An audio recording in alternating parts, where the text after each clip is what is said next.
Hello and welcome to the Finance Series brought to you by Janky Time Productions. Now before I begin, if you find this video helpful, please hit that like button, and this will continue to help us make videos that inform people, inspire, and also make people laugh.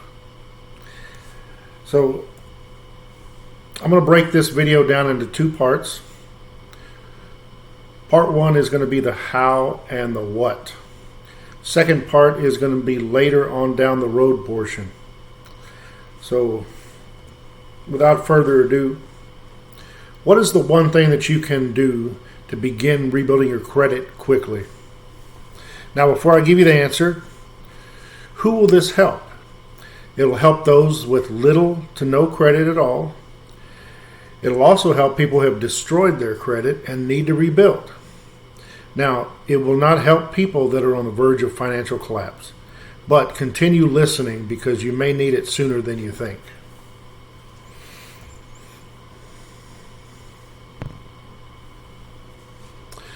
Now, here's the answer right here.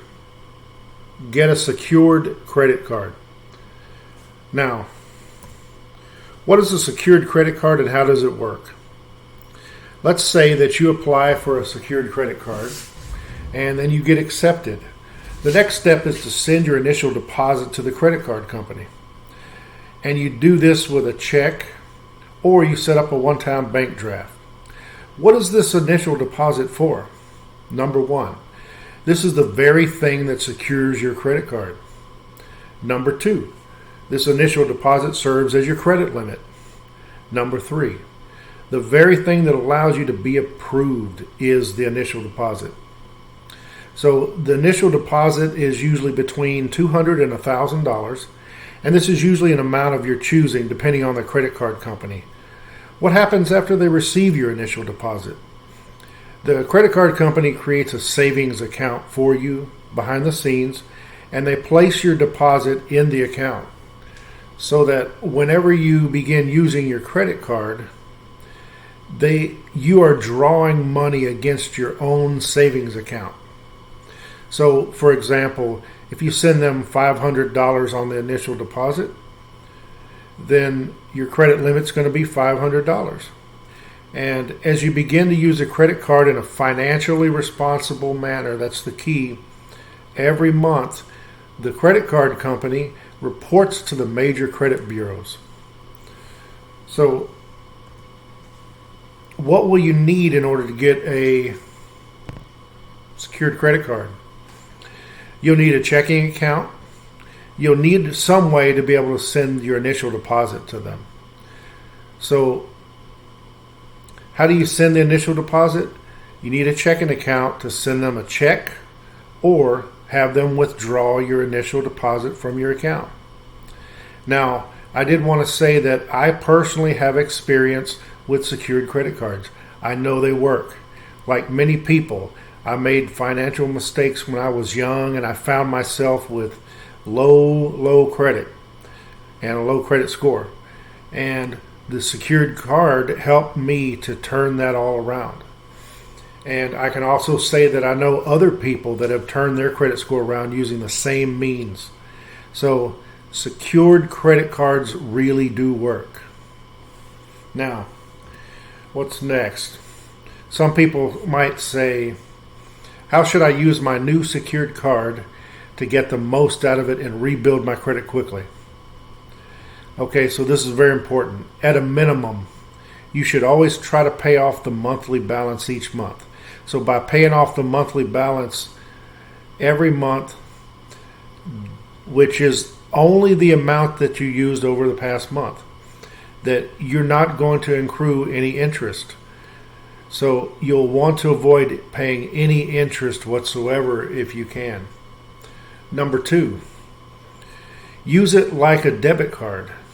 Begin using it for small budgeted everyday purchases while holding back money in your checking account to set up auto pay to pay the monthly balance for the credit card. Use it to pay things like groceries, gas, Netflix, electric bill, and so on. These are things that you due on a almost daily basis, and this is what you should use the credit card for. Now, what should I be on the lookout for when applying for a secured card? Well, you want to look at the fine print before applying. Number one, don't pay an annual fee if you can help it. There are plenty of secured cards out there today without an annual fee. Number two, don't apply for credit cards with more than 29% interest. Again, there are plenty of options out there lower than 29% interest. Do you have any more credit tips? First one is know when your payment is due.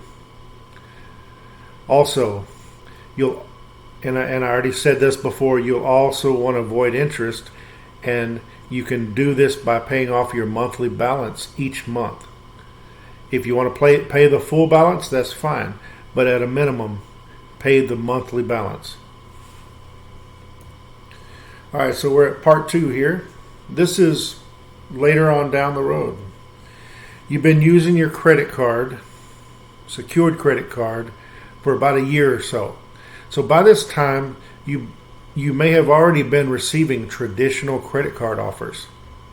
So please note, don't go with the first traditional card offers that you receive. These offers will probably be very bad. They'll have high interest. They'll have annual fees. They'll have very low limits. So in other words, the secured card that you have is probably far and above better than what they're going to be offering you.